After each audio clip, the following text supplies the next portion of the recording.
Bonjour, voyons ensemble quels sont les avantages et quels sont les inconvénients du poêle à peler.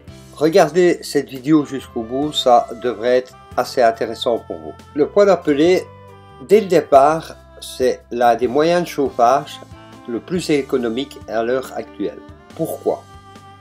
On va faire un comparatif. Si on le compare au pétrole, donc au mazout, si vous vous chauffez au mazout, si vous mettez 1000 € dans le mazout, dans le pellet, vous mettrez 500 €. Si on prend l'exemple par rapport au gaz et à l'électricité, là, c'est carrément divisé par 3. Et pour avoir plus de chaleur. La chaleur est beaucoup plus agréable à un poêle au pellet. Donc, maintenant, la conception des poêles même et la programmation même des poêles est extrêmement importante. Le seul défaut qu'on pourrait dire, qu'on entend assez souvent, c'est que le poêle au pellet, il est bruyant. Parce qu'il a une ventilation qui envoie dans l'habitation.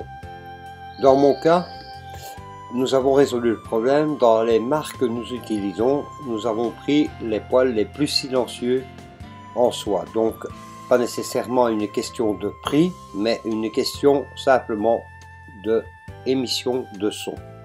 Maintenant, les chaudières au pellet, faites attention aussi. J'en ai rencontré qu'une seule jusqu'à présent, mais pour faire du bruit, elle en faisait. Ou sinon, les poêles hydro, donc qui chauffent l'eau du chauffage, donc vers les radiateurs, c'est extrêmement silencieux. Dans mon cas, c'est ce que j'utilise à l'heure actuelle. Et de temps en temps, bien sûr, j'ai une cheminée qui sert à faire des tests en temps réel.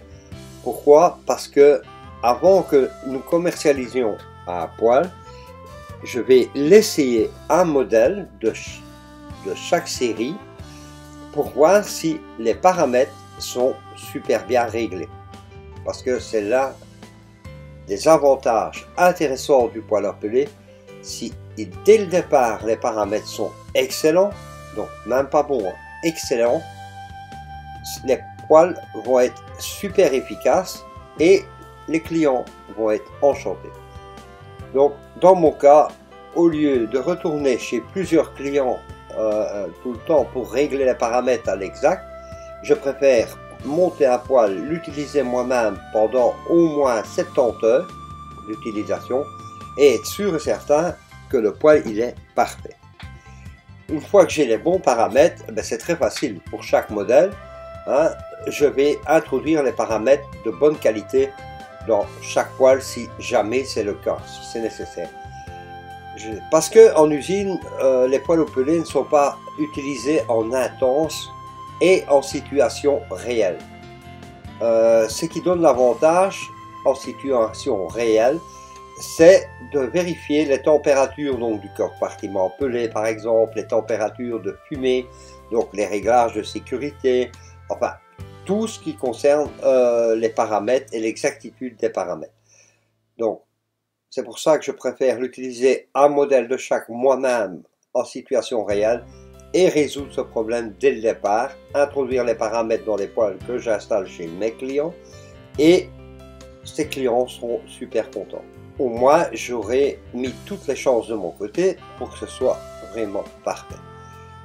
Maintenant, un des désavantages du poêle à peler, c'est basé exclusivement, je vais dire, sur son entretien. Pour ce qui est du reste, ce n'est que des avantages. L'entretien bien vérifié, et c'est pas l'entretien tout à fait simple. En fait, ce qu'il y a à retenir, c'est tout le parcours des gaz, depuis le petit tube qui se trouve à l'arrière, le cendrier, donc la montée, la redescente, l'extracteur de fumée, ça doit être super nickel, je dirais au minimum une fois par an, et je connais pour ma part un modèle de poêle qu'il faut le faire plus rapidement, on pourrait dire 1200 heures, c'est son cas. C'est pas beaucoup, mais l'avantage qu'on tire avec ce poêle là, il n'est pas nécessairement cher du tout, mais il récupère énormément d'énergie. Donc plus le parcours sera long des gaz pour arriver à l'extracteur de fumée, et plus on aura le temps d'envoyer l'air chaud dans l'habitation. Hein. Des avantages qu'il aura peut-être dans certains cas, surtout des cheminées tubées. Dans ce cas-là, on aura un problème de condensation possible si la cheminée dépasse une certaine longueur. Je dirais jusqu'à 6-7 mètres, ça pose pas de problème. Mais au-delà, dans le haut de la cheminée, ça va commencer à condenser et redescendre dans le conduit. Donc je vous conseille absolument de mettre un conduit de cheminée de plus gros diamètre que 80, hein, 100, 125 si c'est possible.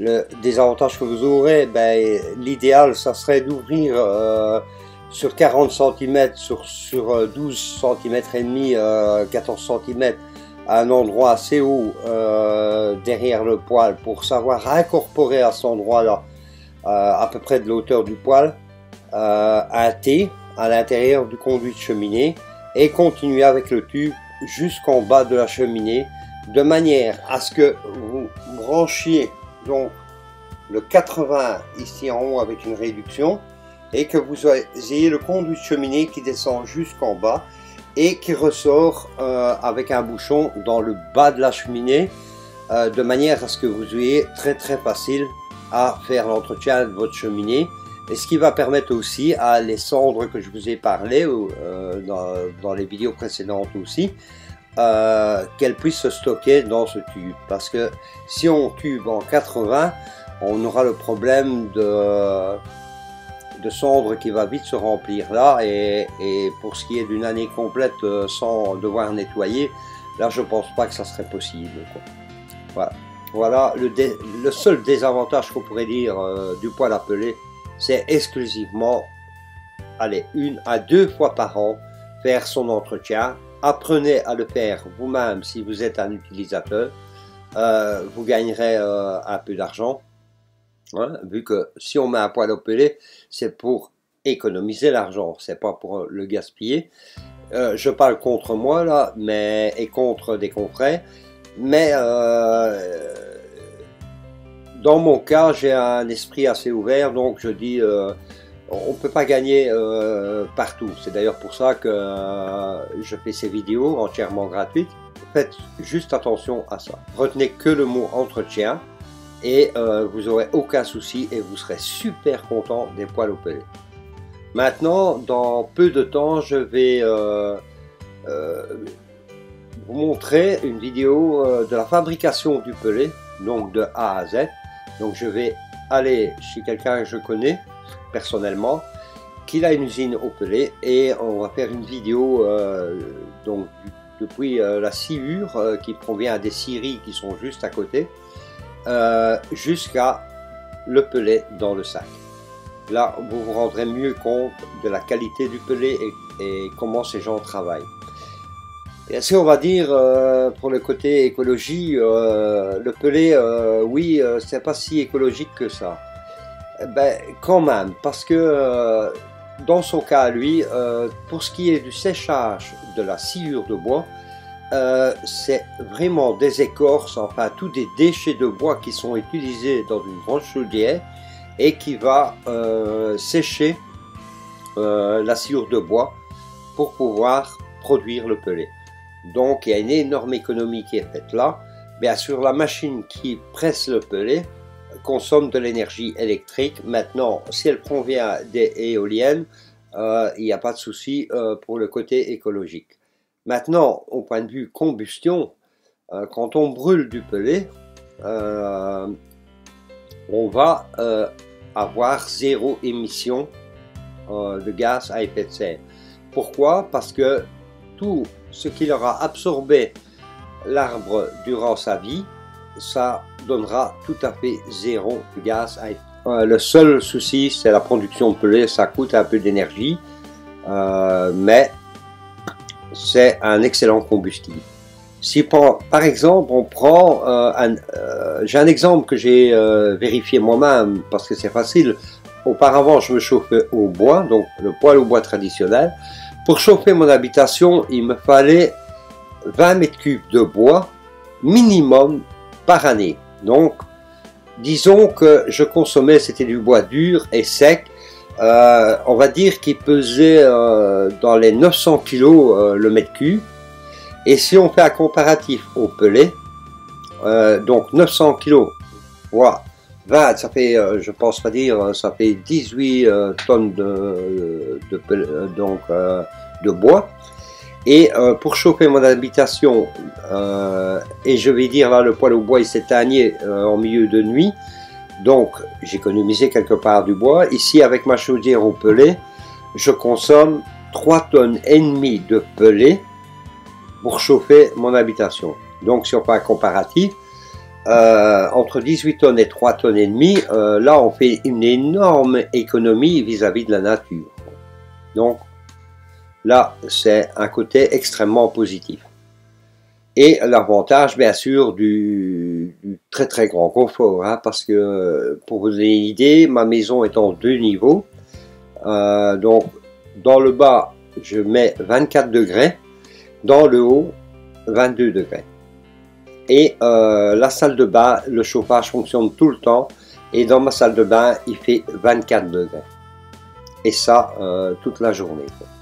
Donc vous voyez, j'ai une consommation de 3 tonnes et demie, c'est vraiment pas beaucoup du tout. Et je chauffe encore, je vais dire, un tout petit appartement qui se trouve juste à côté de mon habitation, qui est chauffé aussi avec cette chaudière. Donc franchement c'est extrêmement économique, ça c'est sûr et certain. Voilà, je tenais à vous faire cette vidéo dans ce sens là. Laissez-moi un petit pouce bleu et à bientôt dans d'autres vidéos. Laissez-moi un maximum de commentaires pour par exemple des vidéos que vous voudriez voir ou des informations que vous voudriez avoir.